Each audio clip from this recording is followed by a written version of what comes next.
Good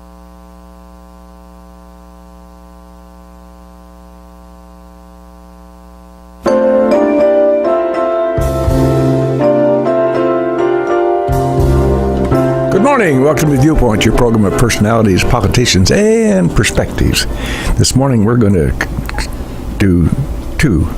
We're going to skip the politicians because I don't want to lose the radio license up here. Really? If I start expostulating Good on plan. that. Which, by the way, Yes. did you know? No. Did you know that this march down there was just absolutely spontaneous? That's coming through Guatemala and Honduras and all that. They just happened to be there. Did you know that? Yeah? If you did, you're drinking the wrong tea. Yeah. I'll tell you that. All right. I suppose that could happen. Personalities and perspectives. Let's concentrate on those two. Doctor, we always try to start Viewpoint with a kudo or two. So this morning I noted that the health department, ever-present, ever-helpful health department here, has arranged to extend their hours due to this flu epidemic and to really? give people shots and so forth.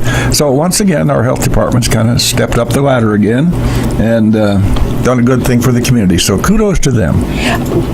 Many, many kudos to them. I was involved with that early on. Mm-hmm.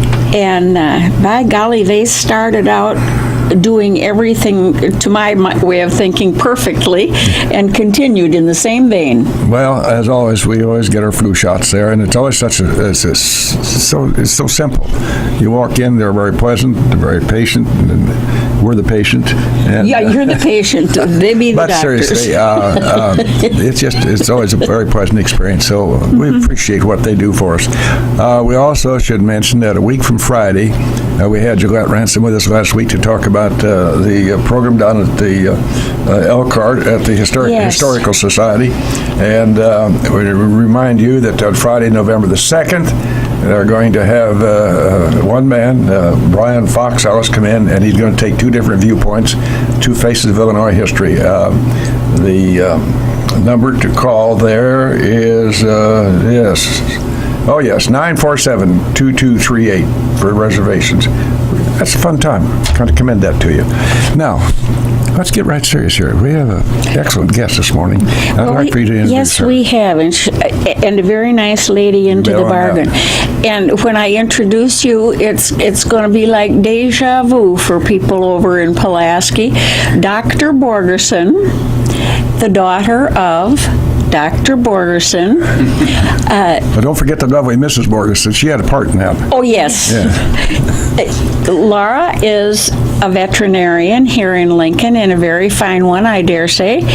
And besides that, a nice lady. You bet on. And we're going to be talking this morning about you and your pet this Halloween, because there are so many things where you can have a misstep, open the door to greet the children and the dog leaves, or the cat gets out. Yeah. Which is a good thing. It's plus your pets might not really appreciate the ghouls and goblins that come to your door either, and might get a little bit of a snip going.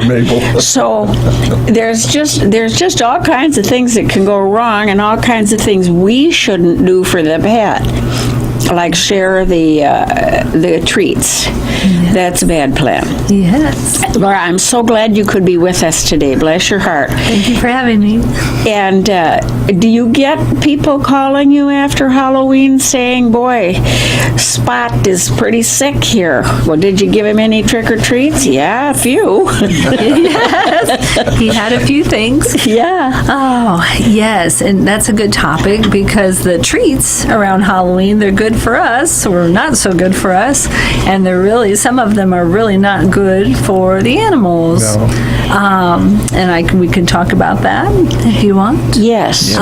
Chocolate. Everybody knows that chocolate is pretty toxic for dogs, especially. Cats are a little more discerning. I think they don't really accidentally eat some things, but Surely you're not intimating that cats are smarter than dogs. some may be. Some may are not. My cat is not. They may be smarter than mine, I can tell you. So, the chocolate, you can think of it as a range of toxicity, and the darker the chocolate, the more toxic it is. So, you consider to the left of the spectrum, white chocolate is not toxic at all because it doesn't contain the toxic ingredient. It's a theobromine and caffeine. And so the darker the chocolate, the more theobromine and caffeine, the methylxanthines it contains. So white chocolate, not a problem. Milk chocolate depends on volume. If they eat a lot of it, it can be toxic. And especially some candy is just coated with milk chocolate and has a filling. And so we have to kind of respect what's inside too. And then dark chocolate and baking chocolate is really, really toxic, which isn't as common because a lot of people don't do their baking. But with the dark baking chocolate, it has a lot of toxic ingredients in it. The dark chocolate is better for us, and so I think that's going to become a little bit more of an issue because people are trying to eat for health, and it has more antioxidants and such, but it's not as good for dogs. So the signs that you might see are stimulating signs, so vomiting, diarrhea. I had a dog that got into these beautifully dark chocolate carved solid eggs for Easter one time. They were beautiful. They were from Europe. And the people were very proud of them. The dog ate the entire 6 big eggs, and he was very sick. Had to be. Seizures. He was so Is that stimulated. right? Oh, yeah. So we had to detox him and keep him in the hospital for a while. He did fine, but they were out a lot of money, I think. Of course, the bottom line, Doctor, is we're talking about people food. Yes. And animals should not be getting people food. Yeah. And and I've had, for years, I've had pets. Thank goodness we're pet-free now. But we all know, common sense tells you, don't give the dog that leftover. Yeah. But we all did. Yeah. And so we create our own problems with our own pets. Yes, and sometimes an accident, they help themselves. Other things that might be in your Halloween candy or raisins, they don't know what the toxic ingredient, but they are very toxic. They cause kidney failure. Macadamia nuts, and just the fat content. Now, macadamia nuts would be worse than peanuts or cashews or something? Yes, there's a toxic ingredient that makes them sick too. So, and any food can really cause GI upset. So you're right, people food is bad. Even the sugar-free, sometimes they have a sugar-free alternative that has the artificial sweeteners, especially xylitol, in them, and that actually lowers the blood sugar in the animals, and they might come in having seizures because their blood glucose is too low. Isn't that interesting? Because if your child got too much candy, they'd liable to be wired, you know. If your dog gets too much candy, it could be curtains. Yes. Yeah. We have to be careful. Can they taste? Do animals have taste buds? I mean, they'd greet a Hershey bar warmly, but they also wouldn't turn up their nose at something on the side of the road. Yes, and I'm not sure why they decide what's good and what's Portend's bad. another subject. But you try to give them medication, and they must be able to taste because some medications, they just halt. They just don't want it. I don't want that. Yeah. We should wrap it up in some roadkill, like you're saying. That way. Yeah. Now, if your dog tends to be high-strung, I should think Halloween would be liable to be a problem too, because they could get a kind of head up with these funny-looking people at the door ringing the bell incessantly. Yes. And so if your pet is shy, it would be good to put them in their crate. You know, if they're very shy and they're very stressed out, you can put them in their cage in another room. Maybe turn on the TV or the radio. That would be nice. To a little bit of white noise, so they kind of drowned out the doorbell and all the laughter and frivolity. That would be a good thing. Some dogs are more social, and so you may want to keep them on a leash and a collar when the door is opening, like you had said, so they don't escape and are get hit by a car or get into trouble outside. So that is good to keep them on a leash and a collar. There's other ways to calm them. They have a thing called a thunder shirt. You know, I've heard of that. I've not seen one. Are they pretty effective, really? They can, especially when you supplement them with other types of things to calm them. So the thunder shirt swaddles them and keeps them, it feels like a big hug, so they're comforted. My wife gives me one of those weekly. Doctor, let's get serious for just a minute here. Well, we've been serious up to this point, and I interrupted it. In any event, becoming a veterinarian is a tough process. It's like your father, Dr. Jim Borgerson. You go through many years. Tell us, take us through the educational process to be a veterinary doctor. That's a good question. Well, it takes about 2 to 4 years of undergrad college. So they don't really require a degree when you are accepted to veterinary school, because at the end of 2 years of veterinary school, you actually get a bachelor's of veterinary science, I think. And so I had two kids in our class that actually only completed 2 years of school, of undergrad, and they went into veterinary school. I got accepted after 3 years of undergraduate college, but I took a year to finish up my degree, just in case you have a bachelor's under your belt. And had a year to take some of the classes. Then it's 4 years of veterinary school, medical school after that, and that's required, the 4 years. Some people choose to go on. I did an internship after I graduated in New York City, so I took an extra year to get some experience and some education, and then some people go on to residency after that. So you could be in college for 10, there a long time. 10, 12 years. Until you're 45 or so. That's right. You get your first job at 45. Now, you know, here in Lincoln, Logan County, in the old days, old fellows like to talk about the old days, you know. Seriously, livestock was a big item on farms. Today, we have very few livestock on farms. So that practice has changed significantly. Do you have any patients at all that qualify as livestock in your practice today, Doctor? I work for Timbercrest, and there is one of our clinics is in Lincoln, and one of our clinics is in Atlanta, and there is a large animal emphasis in Atlanta. All three veterinarians in Atlanta see large animals. Dr. Miller, he does a lot of swine herd work, and he does a lot of cattle, and everybody, they see everything from small goats and to large horses and cattle. So I, on the other hand, don't have that acumen for large animal. I just do the small animal, but we stay very busy doing the dogs and cats. So.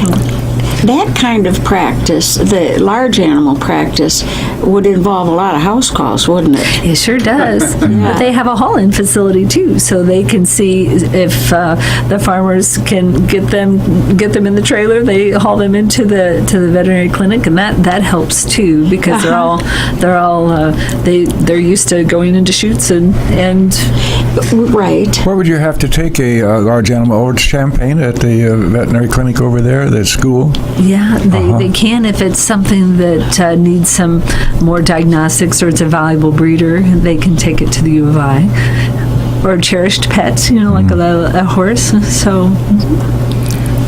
Well, I just recall that it was very common when I was a kid in high school around here that livestock was on almost all the farms, and so veterinarians the small animal practice was not near what it is today. I mean, that was just kind of an ancillary thing, but they primarily take care of large animals. Yes. And there aren't many, golly, on Walnut Street, it just went. Oh, well, that's another story. Old fella just had another minute. It's okay. I'll call Jim and he can put it on the air after I get home. Get back to him on that. Doctor, in your practice, have you, what's just got off the wall here to you without being prepared? Do you have any unusual cases that you can think of off the wall that might be of interest to some of our listeners? Oh, or both of them? One really tops the list, and the dog ended up being okay. But a lady brought her dog in. This has been a few years ago, and she was doing some work at her desk, and she was eating chicken at the same time. And so she had a little chicken grease on her fingers as she was shredding her papers, putting them through the paper shredder. Well, the dog thought that the paper shredder was a big piece of chicken. Oh. Smelled good sense of taste and smell, but didn't calculate the risk of getting too close to the paper shredder. So the dog licked the paper shredder as it was on, and his little tongue, the tip got shredded. He stopped just short of having, and they stopped short of having the dog come in with the paper shredder attached to his tongue. He got his tongue out, but he, as you might expect, his tongue was cut in quite a few places. And looking at it, that was the only thing that could have happened. So I just sewed the tongue up, anesthetized him, and so he had a lot of absorbable stitches in his tongue, and he did very well. So I imagine he was very sore. He needed some pain control. That was a very unusual case, but he did very well. And it was a big dog. So if it was a little dog, I think they wouldn't have had such a good outcome. So. Oh, I don't think. Is there a difference in long-term health between the bigger dogs or the smaller dogs? I think the big dogs, like Dune, the big dogs, they have a little fewer years to live. They mature quickly, and their lifespan isn't as expected as like a small dog. They seem to live a little bit longer. And it all depends on how you take care of them too. But the big, you're talking about the giant breeds, when they're 8 or 9 years old, they're very old. But a little poodle, for example, at 8 or 9, just kind of coming into the middle of their life. So they can, I think the oldest dog I've seen is probably about 18. So it was a small dog. It was a dachshund. So we had 2 different dogs when the kids were little, and they both lived to be 17. And now I've got a dog that the kids aren't little anymore. And he's 12 and shows every evidence of getting to be 17 too. Mm-hmm. Yes. So they can go on for a long time. As the old saw, about 7 years, is that kind of analogous? For instance, her dog's 84. Yeah. Would that be some? Yes, that. There is some kind of analogy there. I think so. I think that's a good average, and that's what everybody's familiar with. So we all kind of do the math. They kind of segregate into a year to mature for a dog, but how long does it take a person to mature? Sometimes a long time. Some of them take a long time. I haven't made that yet. Not going to be 95.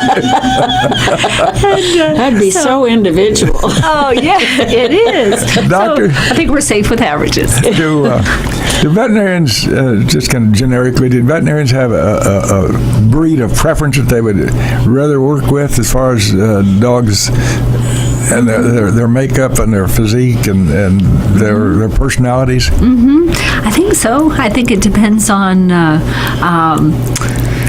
what you've been used to. Some people are very biased toward like a type of breed that they grew up with. Like, oh, we always had a dachshund, and they love to work on dachshunds. Yeah. But if they grew up on a farm, for example, and they like the herding breeds, that's the herding breeds are their favorites. So I think it just depends on, and it depends on the dog's personality. Sometimes there's an outlier in every breed that, you know, I've met a mean golden retriever before, and I'm not sure how that ever happened. You think that that's the most, you know, friendly of breeds, but not easygoing. Yeah, easygoing, fine, and 99% are. But there was this one; he was just wired a little differently. So, well, we're kind of like that here at WLCN.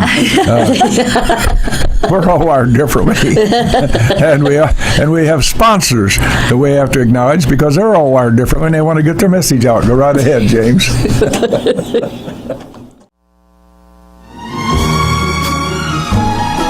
Having paid respects to our sponsors, we're right back live in the studio here at WLCN. Our guest this morning, Dr. Lara Borgerson, representing a Timbercrest Veterinary Clinic out on the east side of town. Tell us the exact location there, Doctor. We have one clinic in Atlanta and one clinic in Lincoln. So how do you divide your time then? I'm always in Lincoln personally, but Dr. Miller, he's in Atlanta and he works herd health, so he's all over. A lot of times he puts a lot of miles on his body. And Dr. Flutie she splits her time in Atlanta and does large and small animal, and she's in Lincoln a couple days a week, and she does small animal. And we also have Dr. Summit, who works in Atlanta most of the time, and she has emphasis on large animal as well. So you have a merry group then? We do. Well, that's good. We do. That's good. What's easier for you personally to work on? Sometimes little dogs can be kind of snippy, and sometimes big dogs can be kind of big. And so the big ones, we have a wonderful support staff, and everybody joins in. And some dogs it's 50 pounds a piece with 3 people, 150 pounds to get their X-rays done. And it's almost like having a large animal clinic, right? Really? But we have some small dogs too.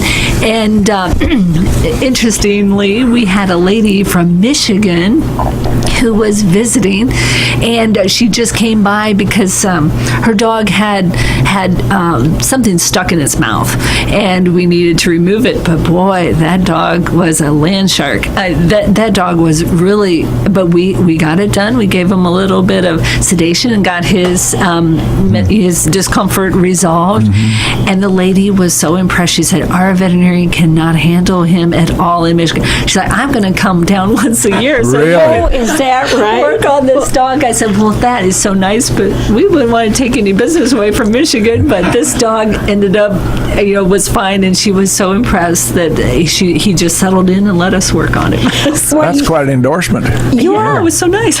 You're such a patient, pleasant person. I should think the animals would respond to that. I might add, just parenthetically, she got that naturally. Yes, she comes by it honestly. That's Patience, right. Yes.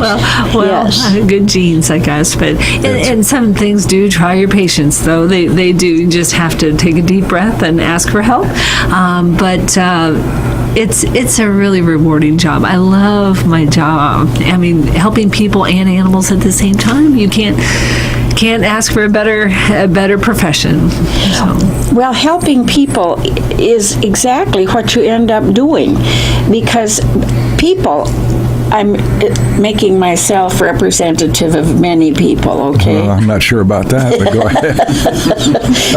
But at any rate, when your dog has the punies, you don't know what to do. Heck, I knew what to do with kids, but I don't know what dogs do. Yes, and a lot of people they ask us for help. The internet conferencing has been it's just exploded, where we derogatorily say sometimes Dr. Google, because people just Google up the symptoms and they get close, and sometimes they're right on if they stick with the veterinary websites.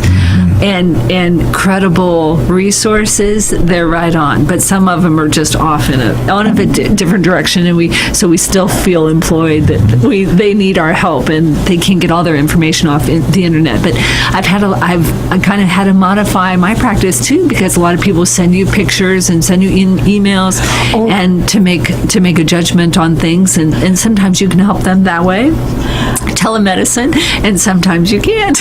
I wouldn't presume to think to take a picture of my dog or cat and send it to the veterinarian and say, "Tell me what's wrong with Barkley." Yeah. You know? It's a good start sometimes. Really? But not always.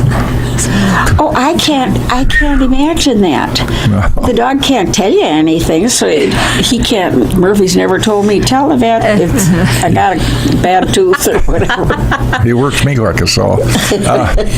Tell me, as I alluded to earlier today, the big animals on livestock on farms aren't what they used to be, but do doctors, veterinarians still make a house call on a farm? Sure, they do. They have trucks, and they can go wherever they're needed. So that's helpful. And sometimes the animal's too sick to load up, so they need to go to the animal. They're in the middle of the pasture, and they can't walk, or they're down, and they need help that way. So. Boy, that would be a difficult call. Yes. The University of Illinois, that's pretty well known as an outstanding veterinary school, is it not? Yes. Yeah. It's the only one in the state. I'm sorry? It's the only one in the state. That's why it's a little challenging to get into veterinary medicine. No. I can't remember how many exactly colleges there are now in the U.S., but Illinois has Illinois, and there's one in Missouri and one in Iowa and Kansas, but not every state has a veterinary school. So it's challenging to get accepted when you're talking 80 to 100 students per class. You know, in that state, that's quite, you have to be pretty serious about getting in. But you know, I should think it would be a kind of a growth industry, because like when we were little, we had dogs. His name was Jinx, and he was a jinx. And anyway, I don't remember anybody ever having taken him to the veterinarian. I think we used to just get a puppy, and it would grow up and be your dog, and then someday he'd just have to go meet his maker just like the rest of us. Yes. And that was the end of it. Yes. It seems like, a lot of dogs did fine and never took them to the vet, or cats. We hardly ever took our veterinarian to the cat to the veterinarian. But there are things such as emerging diseases. We think of parvovirus as a pretty common disease, but in the early 80s that was almost unheard of. Parvovirus, it's become one of those diseases that we have to deal with. Well, now, how did that happen? Where did it come from? Who invented it? Samuel J. Parvo. Put his name right on it. I'm not sure what virus, just like any other, the Zika virus and all these influenzas, do they come from another part of the world? I don't know, but back in the 80s, I remember Dr. Pierce, we loved him, but he was right on in the early 80s, there would be these young puppies who would come in with vomiting and bloody diarrhea, and they did a lot of exploratory surgeries on dogs that had parvo until they realized, wow, veterinarians would get together and talk about, have articles on this mystery virus. Well, they finally called it a parvovirus, and now they have tests for it and treatment protocols. So it's how the old time dogs didn't have to deal with parvo, for example, and a lot of other other things, heartworm disease and kennel cough. Because they were kind of spaced out on farms and didn't see the infectious nature of the diseases. There wasn't an opportunity because there wasn't a lot of dogs around. But now we have a lot of animals. Well, I think people used to go to the veterinarian to have the dog spayed. And I don't think they did much neutering. Right. Yeah. You just kind of cross your fingers, I guess. I'm not going there, Jim. Jim's got his finger on the button, scared to death. I'm going there. Now, Doctor, in today's modern, and they sure are.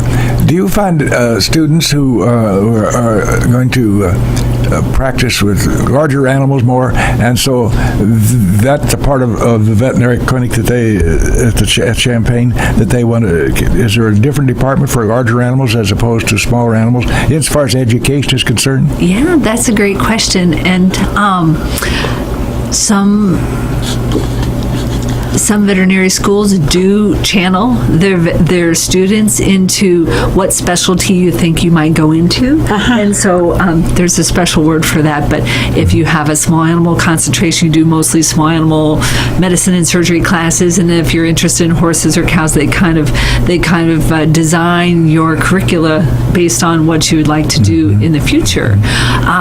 Illinois, when I graduated 25 years ago, we didn't have that specialty. You had to take a certain amount of large animal classes, but the rest of them you could kind of design for for myself, a small animal. But I took one, as far as the classes, undergraduate classes, the curricula is all different now. But when I went through school, the first 3 years, it was all mostly classes and practice and such, and then the fourth year were your clinics, and I took mostly small animal clinics, but we had to take one horse, one cow, and one ambulatory, so I did the minimum that was required. But as far as your textbook classes, it was all you learned, because any disease process is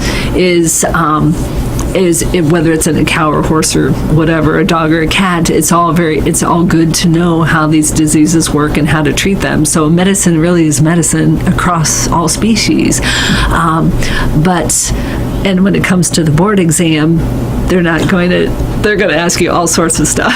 Sure. Cats, dogs, horses, cows. So you have to learn it at some point. So, and then when you get out of school, you can decide what you want to do. So. Well, if you're living in the middle of New York City, you probably won't be seeing many large animals. So you don't have to worry about that. Yeah, but down here, there's a bunch of large animals out there. Now, I presume that, for instance, last week's guest, Gillette Ransom, has goats. And I presume anybody with a flock of goats or sheep, or there are many, they have to be more alert than the person who just had one animal, because there can be an epidemic get started real quickly when you have a herd. Am I correct in that? Absolutely. And a couple years ago, she had a nutritional problem, and it just kind of heard from her that it was a nutritional deficiency, and a minor element in the food was not sufficient, and it made, like you said, the whole herd was having problems. And so with that correction, they all got better. So their birthing was better and such. So it can be something as small as a trace mineral. I always thought that diagnosing an animal would be a heck of a lot more difficult than diagnosing humans, because we can tell the doctor where we hurt and how we feel. That's just there, and they can't communicate that. So you have to do a lot more. It takes a lot more thought process as you work with an animal. Yes, and you depend on, and it's a partnership with the client too. Their owners are very observant, and we work with the animal and the owner. Is so important to reveal that history that we can't ask the animal. So, yes. How do you go about that? If someone brings their pet into you, and you just are told that they're just not themselves, How in the world where do you start? At the nose. At the nose. Nose to tail. We do a aardvark to zebra. What's that? Aardvark to zebra. Yeah. That's right. You do a really thorough physical and look at everything from the nose and the eyes, the back of the eyes, to the gum color, to their heart and their lungs and their abdomen and the fever, temperature. Do they have a fever? And then if you can't quite get it on physical, so then we have a lot of diagnostics to offer. Our clinic offers in-house blood testing, and we have digital x-ray and ultrasound. So those things, we just kind of put the puzzle together. So Yes. Well, and you've been in practice now for a few years, and so you probably have just a whole list of things that seem to be common among people's pets. Yes, and the cats, especially older kitties. That was so good. She interjected a meow there. The cats, especially older cats, have a pretty common set of illnesses that we're looking for when they're, like you said, not doing right, losing weight, vomiting. So it could be kidney disease or liver disease. They can have diabetes. They can have another endocrine problem called hyperthyroidism that's pretty common Really? in older cats. Yes. So, and dogs can have run the gamut. They can have kidney and liver disease. They can have low thyroid, hypothyroidism, tumors, cancer, and we see it all. Can animals, small or large, have a blood pressure problem? Yes. Really? Really? Yes, it can be related, especially older cats, for example. They Like can commonly, Mabel here? They can filter their kidneys work very hard, and sometimes they get kidney insufficiency or failure, and the blood pressure can go up with that. It can also go up with hyperthyroidism or heart disease, and they can have blood pressure problems that you can see in the back of their eye. You can see that in the back of their eye. Yes, their retinas tell the story. Is that right? And you can measure their blood pressure as well, but first we do the physical exam, and sometimes their blood pressure can be so high that they can get a tear in their retina, Seriously? or little blood spots in their retina where the blood vessels are under such pressure they just kind of burst. So then you could probably see that from the front of their eye, though, couldn't they, if the You blood sure vessels can. had burst? Yes, you can see that, and sometimes in the front of the eye you can see it without doing a retinal exam. So I'm laughing, Doctor, because not Jim's trying to work the console here, and the cat's preventing him from getting to the right keys. Now, heart attacks. Is there such a thing in animals? yes. Like humans experience heart attacks? Yes, it's like a blockage. Sometimes they don't live long enough to have the atherosclerosis and the hardening of the arteries and the plaques that we do. But there are some diseases that can contribute to high cholesterol. There's some breeds that have just naturally our cholesterol bombs, I call them, walking around. They have really high cholesterol. Really? And so that can happen. Sometimes sudden death in an animal, you wonder if something like that happens, some type of heart attack or failure. Yes. So the kidneys can kind of have, this is strange, but a heart attack where if you look at the kidneys sometimes, like on a postmortem, there'll be a clot that happened in the kidney, and part of that kidney failed because that vessel was blocked, just like in the heart. So they can have similar diseases. You can take blood pressure on a dog? We can. You Yes, can. we can. Interesting. Yeah. What would be the symptoms that you'd see that would make you think, I'm going to check his blood pressure? Yes, the retinal problems, a really high heart rate, maybe a heart murmur, maybe kidney disease, on your blood work. If you found it, we need to regulate the blood pressure. And they're pretty specific on kidney values now, and there's a committee that has a protocol on when you can start the blood pressure if it's more than 120 over 80. But sometimes they're so excited when they come to the clinic, you have to wait for them to relax a little to take their blood pressure. Yeah. Now, would it be helpful if you gave them a shot of something that would relax them? Or would that be counterproductive? I think it would be counterproductive because you'd falsely lower their blood pressure then. Sometimes Lucky I'm not a veterinarian working with you, aren't I? They call it the white coat syndrome. Just like with people, you get a little excited when the doctor comes in. So there can be pets that can be like a hypochondriac? Oh, I'm sure. I think so. I was thinking you give the dog a shot early times or something like that.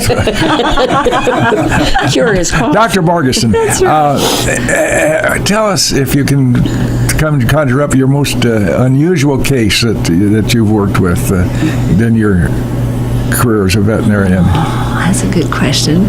Large or small? I think the most unusual things that we saw, that we worked as a team during the internship in New York City, and they did a lot of, they're at the big Animal Medical Center in New York City. I picked that one because it was a private institution. You saw a lot of cases. They saw all sorts of things there. As a team, we did. They would do a lot of work with all the police dogs in the city. They would do gratis work for the police department. So you saw all sorts of problems there. Animals Bad that problem. got shot, and animals that got stabbed. Their police dogs when they went after a perpetrator. Sure. They did a lot of work with the Bronx Zoo, and so we would have otters that would come in that needed a root canal. A polar bear that had a cataract one time. Oh my. Yes, and so there were all sorts of neat cases there. How interesting. So did you put the polar bear to sleep and fix his eye? Everything has to be done by committee with zoos, and so they had to form and make sure everybody was okay on board, and all the sponsors to anesthetize the polar bear, and the ophthalmologist did do surgery on his cataract so he could see. Our guest this morning, Dr. Lara Borgerson. We appreciate you taking your time, Doctor, to come up with this with us. Do you have anything you'd like to close with before I come up with hopefully a close for this morning? It's all yours, Bill. Yeah, well, we appreciate you taking your time. Timbercrest out there on what I call Herb Alexander's curve. Yes. Alexander's grocery store right across the way. Well, it was Builder's Supply Lumber at one point in time. Yes. This would be right down Doctor's alley, I think. If I could stomach the awful part of being a veterinarian, which involves sticking your hand up the animal's behind, I might have been a vet. Thank you, Dr. Lara Borgerson. Thank you very much, dear. Thank you.